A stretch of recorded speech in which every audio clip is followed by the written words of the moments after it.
Let's start with the opening report. We go to a variation here of the martial attack, quite theoretical variation, and we click on report, opening report, to generate our cool new opening report, which will tell us many things about this position. It takes a bit of analysis time to prepare this. It will scan all the main continuations, extract instructive games, even typical tactical training positions, look at the major players who play those lines, and finally present it in a nice report. So we already have the fifth main continuation of white. It should be finished soon. Yes, here we go. So the opening report starts, of course, with the position for clarification.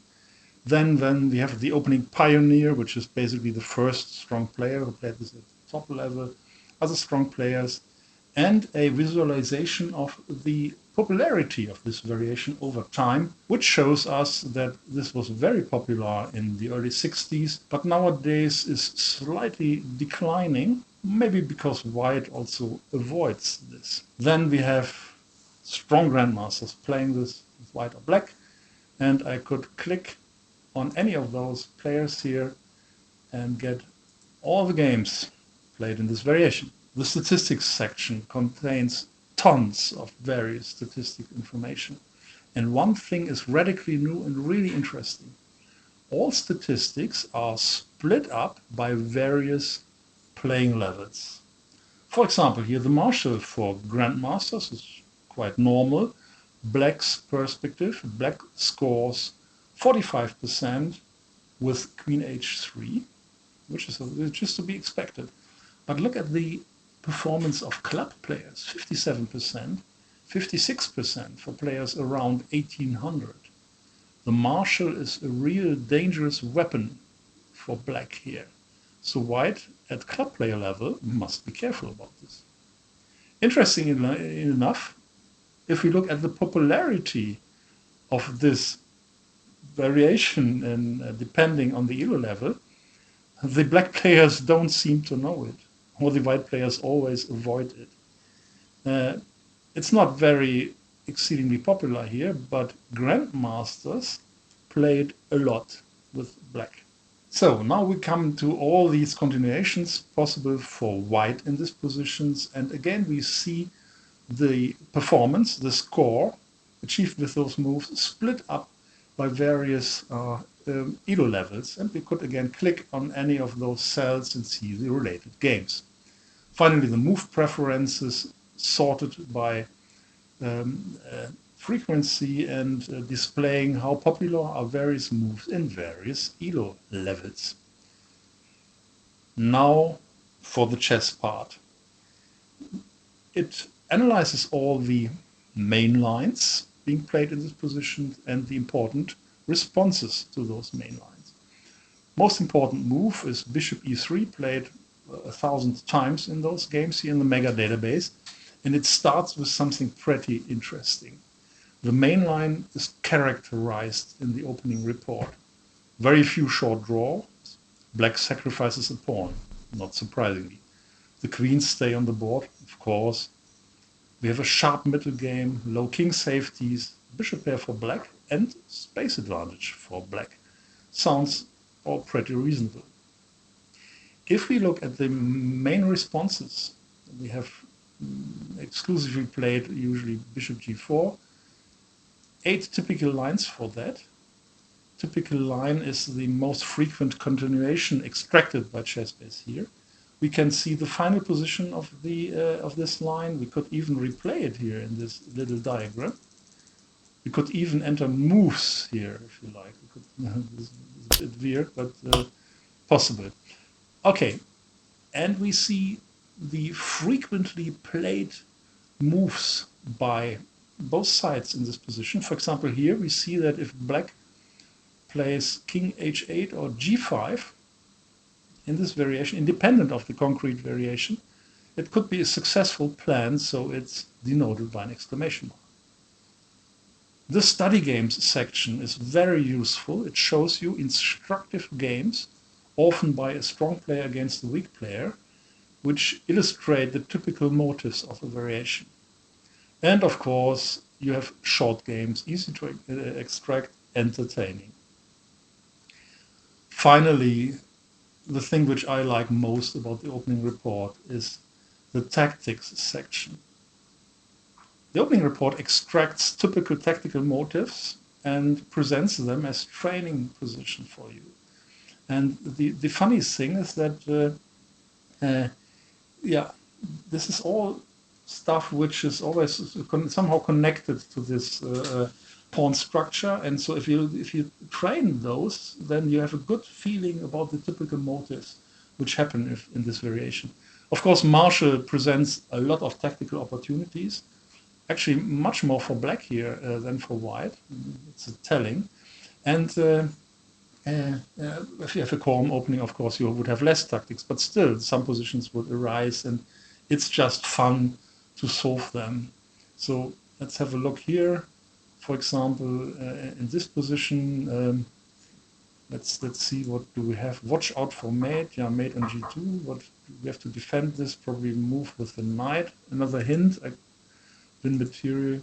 Okay, this must be knight g5. Indeed, we get a little check mark. This was correct, and we could start an engine to analyze why this is obviously useful. And well, we see that, for example, if we exchange queens here, then we just end up with a rook up. Okay, next position, and we are done.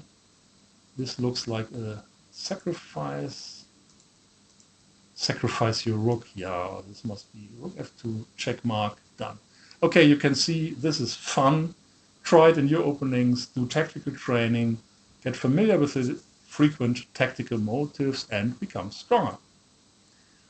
So we close the opening report and move on to the next important improvement in ChessBase 26 in the reference search, which is one of the main functionalities in ChessBase at all.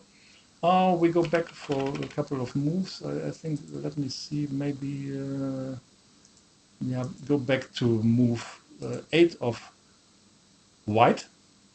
And we can see that we have two main continuations here for black: martial attack or the classical Spanish. We select our martial attack, and we do a player preparation here.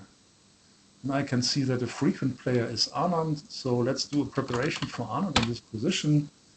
I type in the name Anand, and it suggests this player, Anand Viswanathan, and shows me only the games of this player with white and with black in this position. If I prepare against this player, of course, I would then click on filter and say, okay, I only want to see the games of Anand with one color here, let's say with black, and then it narrows it down even further. Then I suspect that we might have some blitz and rapid games here. So if I click on classical, then I have a filter which says only classical games of Anand in this position with black, which leaves only one game. But again, this is an interesting point.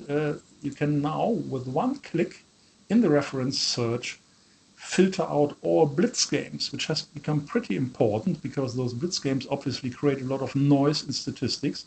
And nowadays, with all these online chess tournaments going on, there are a lot of blitz games published or rapid games published in the mega database. Okay, let's remove all those filters again. You see the name Anand is not selected. If I click it, I filter Anand, and if I uncheck it, I have all the games. Fantastic preparation tool here. And now I move my mouse cursor on the board, and I go into the, for clarity, in the main variation of the Spanish, and I move my mouse cursor, and I can see that when I hover on a piece, then the frequent maneuvers of this piece are drawn on the board.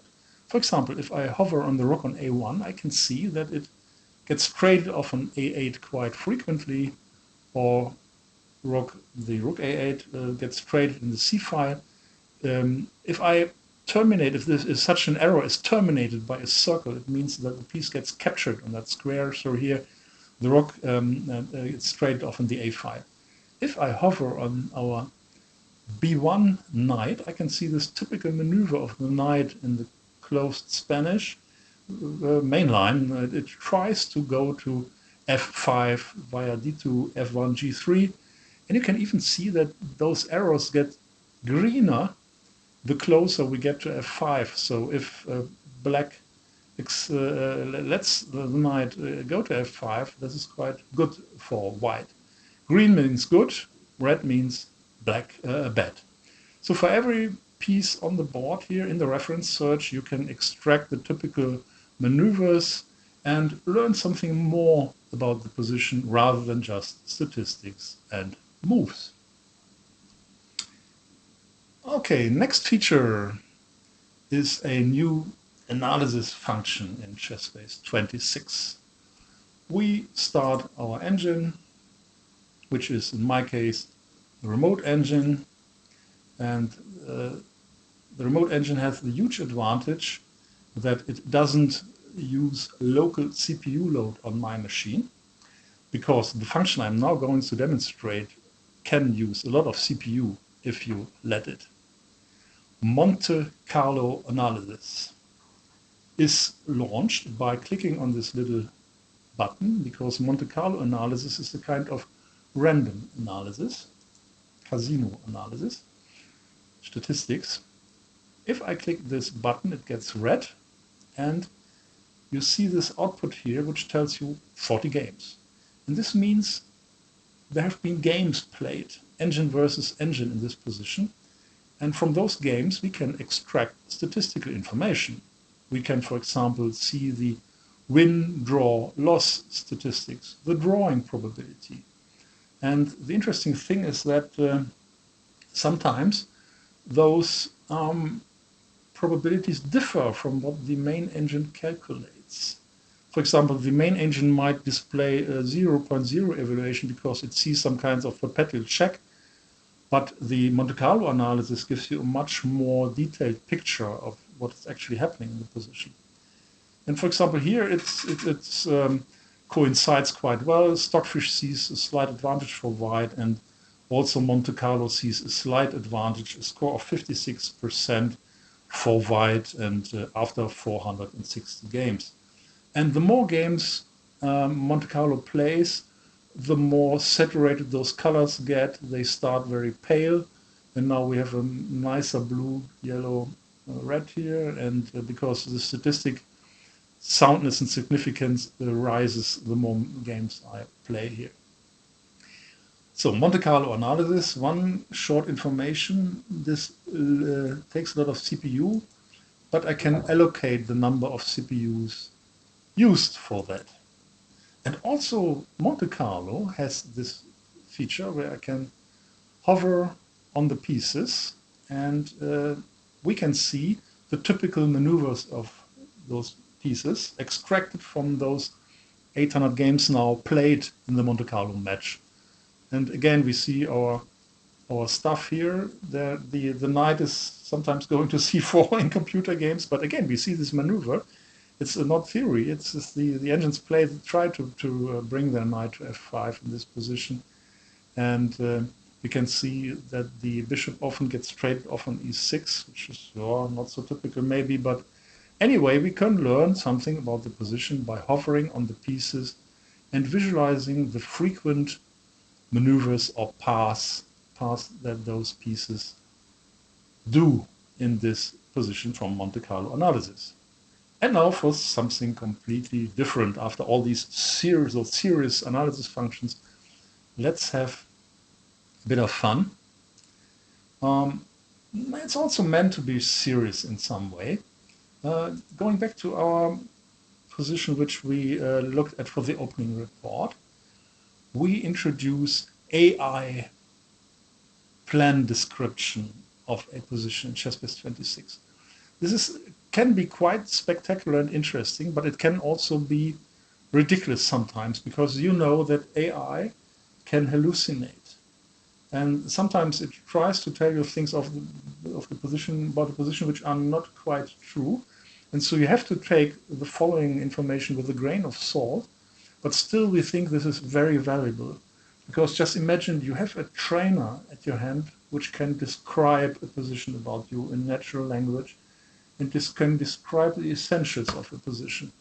And I think it's worth tolerating some maybe hallucinated information, which sometimes happens, not often, sometimes. And so we have this big red disclaimer here. AI can make mistakes, check it carefully. But my impression is that all in all, it's pretty solid, and it's definitely worth a try to call up this function. It was very fast in its response here. Normally it would, with a fresh position, which is not cached on our server, it would take much more time. You have to be prepared to wait for at least a minute for this kind of output here. And but if you read through this, if you see those general statements which really try to explain the plans in this position, I think it's worth it. The little AI function is called up by right-click on the move and calling add AI generated text. Again, this comes from the cache, which means a very, very short little note as text annotation to the current position, and with queen h3, black targets h2 and g2, which is not wrong, definitely. Again, beware, normally you would wait longer for this. This comes from the cache here. Now get back to something different new. Let's look at our ray-traced boards. Radically sped up and improved in the new program. You can see that this smoothly now follows the movement of my mouse cursor. I can just rotate this ray-traced board. Let me zoom out a bit, and it responds very quickly. And if I leave it alone, it looks a bit grisly, but if I leave it alone and let the CPU calculate for maybe a minute or so, the quality of this screenshot will dramatically rise. I can change the camera orientation, for example, from top down or close up or far away. It's a bit far away, so I have to zoom in with my mouse wheel, and I can create screenshots to create posters. Wonderful way to visualize chess, maybe on your website, or just to play around with it to see what happens if you change the light in such a depiction of the board.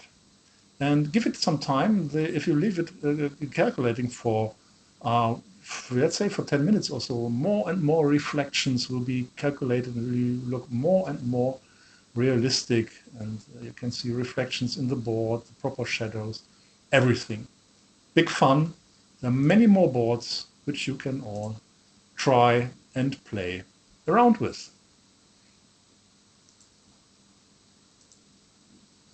Going back to our 2D board, we are ready for some other function.